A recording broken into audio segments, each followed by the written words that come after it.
Muy buenas a todas y a todos. Mi nombre es Rita Loy Ricard. Soy investigadora predoctoral en la Universitat Jaume I de Castelló. Y bueno, antes de empezar esta comunicación me gustaría agradecer a toda la organización del Congreso por haberme dado la oportunidad de presentar este trabajo en un espacio como este. Y bueno, como veis, yo voy a hablar de Lucrecia Borgia, de la imagen y la leyenda, y Assassin's Creed Brotherhood y la continuidad de los estereotipos sobre el cuerpo femenino. Bien, como muchas conoceréis, Assassin's Creed es una serie de videojuegos de acción y aventuras de ficción histórica que cuenta con numerosas entregas. Su desarrolladora es Ubisoft y el videojuego que aquí nos ocupa, que es Assassin's Creed Brotherhood, salió al mercado en 2010.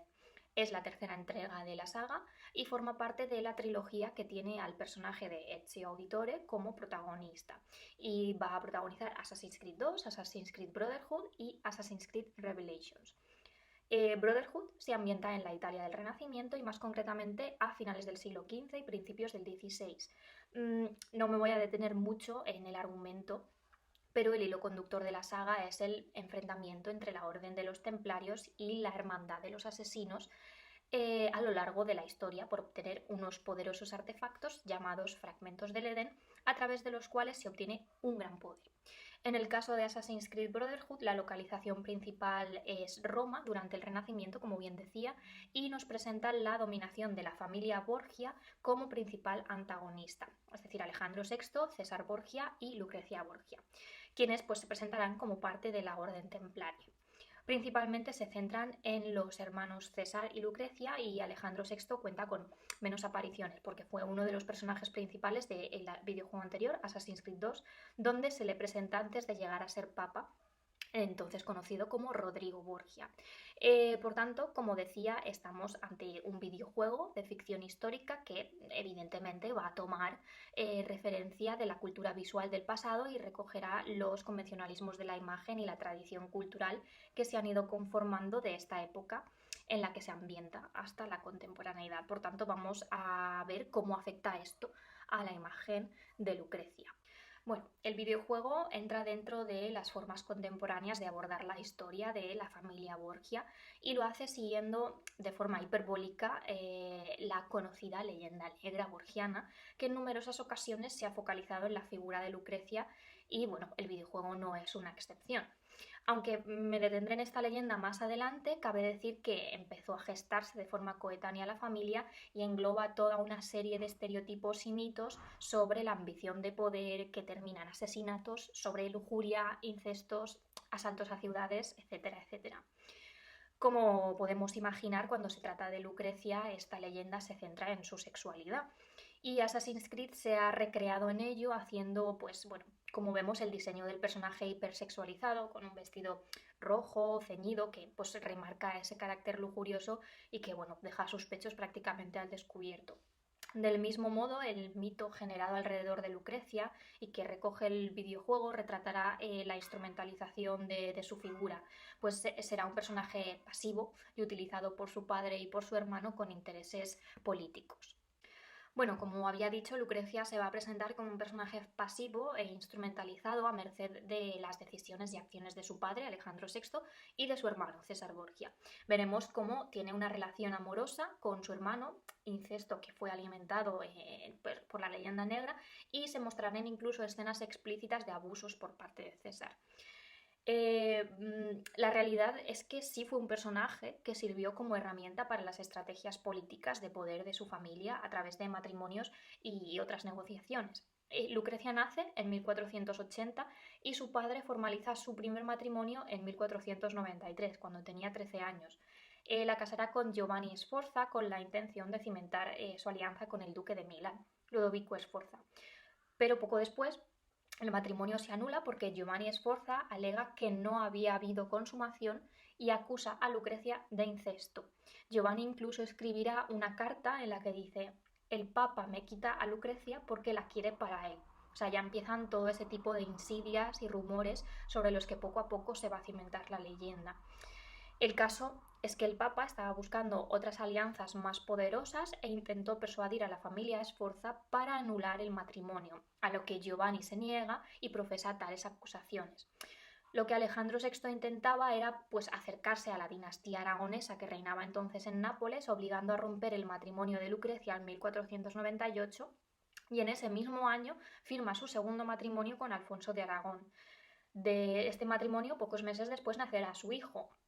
Este nacimiento se va a llenar de especulaciones, puesto que se le identificó al hijo de diversas formas. Como hijo de Lucrecia y un sirviente, como hijo de Alejandro VI o César y una mujer desconocida, e incluso fruto del incesto entre Lucrecia y su padre. Nuevamente se van a producir intereses políticos debido a la amenaza de la invasión francesa en ese momento, lo cual causa que el Papa quiera renovar sus políticas a favor de Francia y por tanto ese matrimonio de Lucrecia peligraba. En 1500 Alfonso de Aragón será asesinado aparentemente por orden de César, pues por evidentemente motivos de poder político. Pero la leyenda negra tergiversará estos hechos y alegará que el asesinato fue a raíz de los celos que sentía César por velar con otro hombre. Esto también, bueno, se observará en el videojuego y más adelante profundizaré en ello. En 1501 se arreglará su tercer matrimonio y último para Lucrecia con Alfonso de Este, y en 1502 abandonará definitivamente Roma para asentarse en la corte de los duques de Este en Ferrara.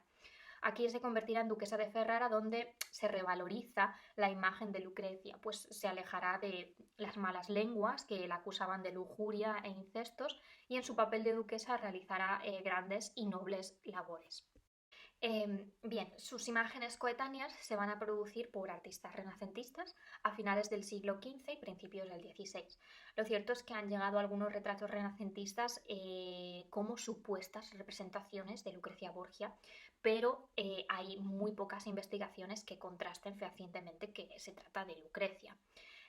Sin embargo, el grueso de imágenes que la van a representar se va a producir en el siglo XIX, momento en el que las artes del romanticismo harán resurgir todas esas injurias y escándalos que rodearon a la familia Borgia, ya que pues, a nivel de artes visuales y literarias estos eventos van a resultar apasionantes para los artistas de ese momento.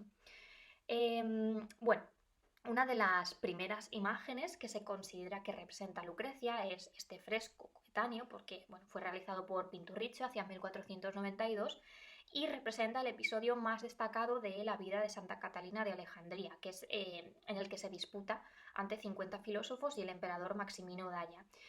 En esta disputa, Santa Catalina se negaba a rendir culto a los dioses paganos y convence a todo este consejo de sabios de su postura gracias a su elocuencia y erudición. Se ha especulado mucho acerca de la representación de Santa Catalina y a partir de descripciones y relatos de figuras coetáneas se ha acabado relacionando con un retrato de Lucrecia, es decir, que Lucrecia aparece representada como Santa Catalina.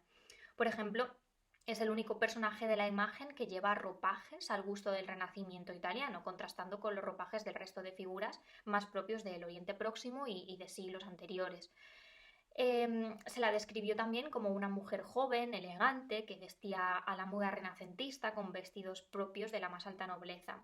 Además, se encuentran paralelismos entre su vida, o sea, la vida de Lucrecia y la vida de la santa, pues ambas fueron víctimas del convulso momento histórico en el que vivieron.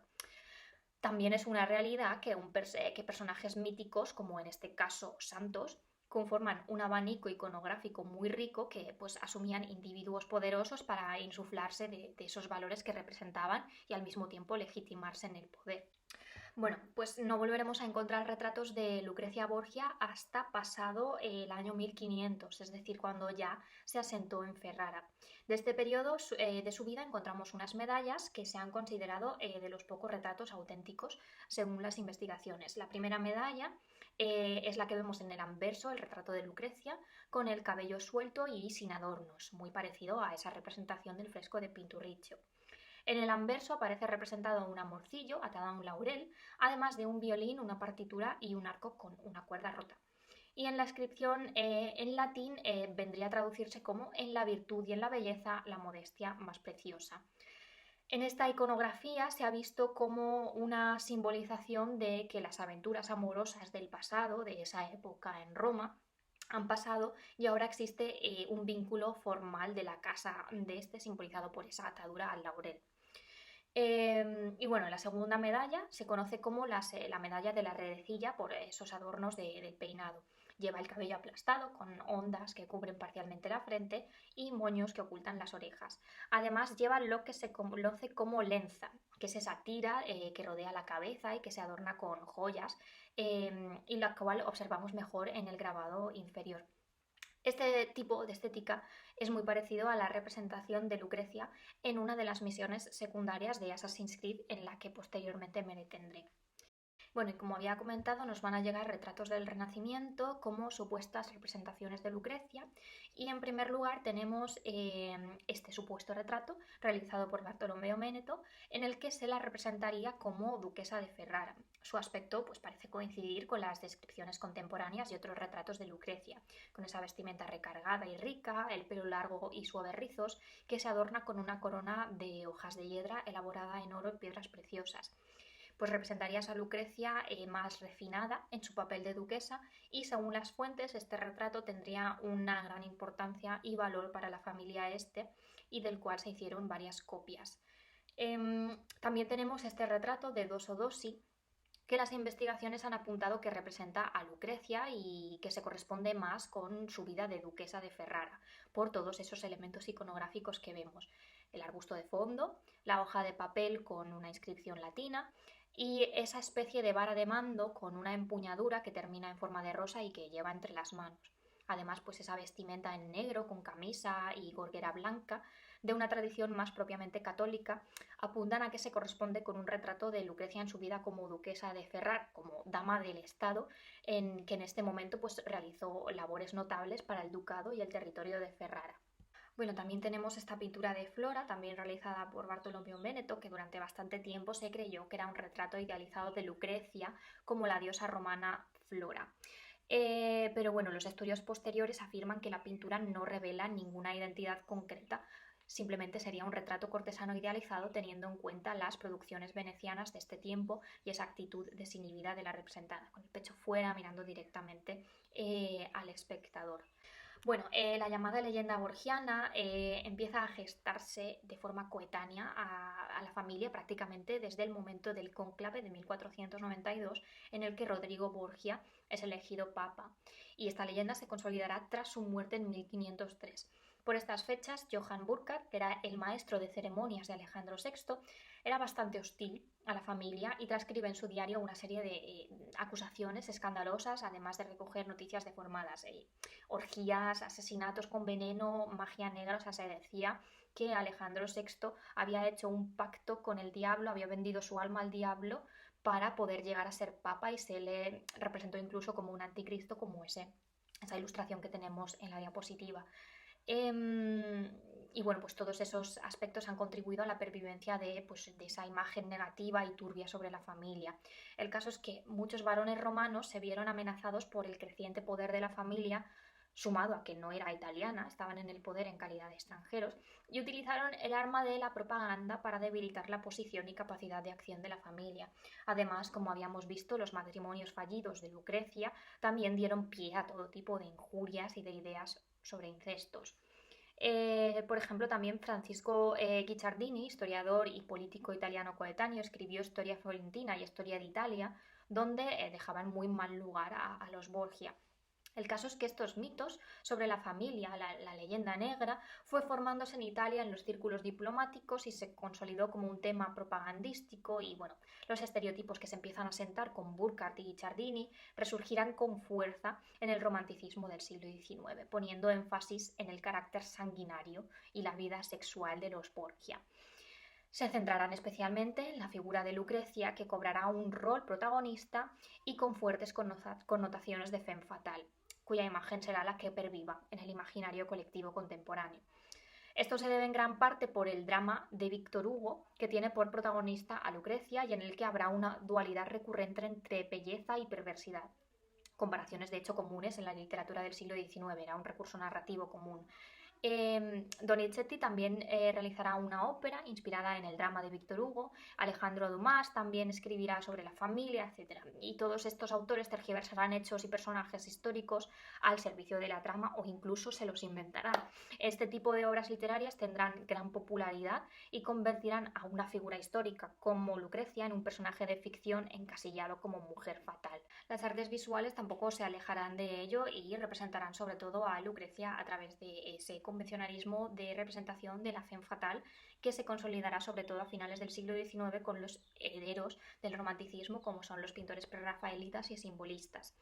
Estos tópicos serán también los que herede el cine, que prácticamente en ningún caso ha dado otra imagen distinta, más histórica de los Borgia o de Lucrecia. El cine también contribuirá a magnificar la dimensión universal de la familia y a fijar una determinada imagen sobre ellos asociada al escándalo, una imagen erótica, morbosa, de asesinatos, brujería, ansias de poder, codicia, etc. Es cierto que la historiografía desde la segunda mitad del siglo XX ha criticado y contrastado fehacientemente toda esta leyenda negra, pero al fin y al cabo toda esta imagen maniquea y arquetípica es la que mantiene ese atractivo comercial. Y como no los videojuegos, Assassin's Creed en este caso no es ninguna excepción. En las dos entregas que retratan a los personajes Borgia se va a recurrir a una hipérbole caricaturesca de los estereotipos que hemos visto. Lucrecia será el paradigma de la sensualidad sin límites, Alejandro VI de la depravación sacrílega y ansia de poder, y César Borgia un príncipe maquiavélico con también una ambición de poder desmedida. El caso es que todos los estereotipos, aunque son igualmente criticables, es verdad que la imagen de César y Alejandro VI no deja de ser una imagen de unas figuras de poder prototípicas de una masculinidad hegemónica. Tienen el poder activo de los acontecimientos, lo cual contrasta con la imagen que se da de Lucrecia, hipersexualizada, sumisa y de femme fatale. De hecho, en Assassin's Creed vamos a ver esa instrumentalización del personaje como ya habíamos comentado. Por ejemplo, un historiador alemán del siglo XIX, Ferdinand Gregorovius, comenta sobre Lucrecia que fue la figura más desdichada de la historia moderna, una marioneta en manos de los intereses de su padre y su hermano, lo cual se refleja perfectamente en Assassin's Creed en imágenes y conversaciones. Por ejemplo, Maquiavelo, en una conversación con Ezio, que es el protagonista, le comenta precisamente que Alejandro VI ha convertido a su hija en su arma más poderosa. También vemos una relación amorosa entre César y Lucrecia y César comentará: Lucrecia es mía, nadie más puede poseerla. También, por ejemplo, veremos que un guardia comenta sobre Lucrecia: pobre Alfonso, refiriéndose a Alfonso de su esposa está loca. Bueno, también tenemos una misión que se llama Mujer Fatal, que es la que está dedicada al personaje de Lucrecia, en la que se ve pues, que tiene amantes y quiere provocar los celos de César. Justo antes de esta misión veremos una escena en la que Lucrecia apresa a Caterina Sforza y la muestra delante de unos ciudadanos de Roma, que es esa escena en la que vemos un carruaje al fondo. Y dirá, refiriéndose a Caterina: la furcia de Forli por fin se postra ante nuestros pies. A lo que Caterina responde: no me postro tan bajo como Lucrecia Borgia. Di ante quién te arrodillas, ante tu hermano o tu padre. O quizá los dos. ¿Se lo haces al mismo tiempo?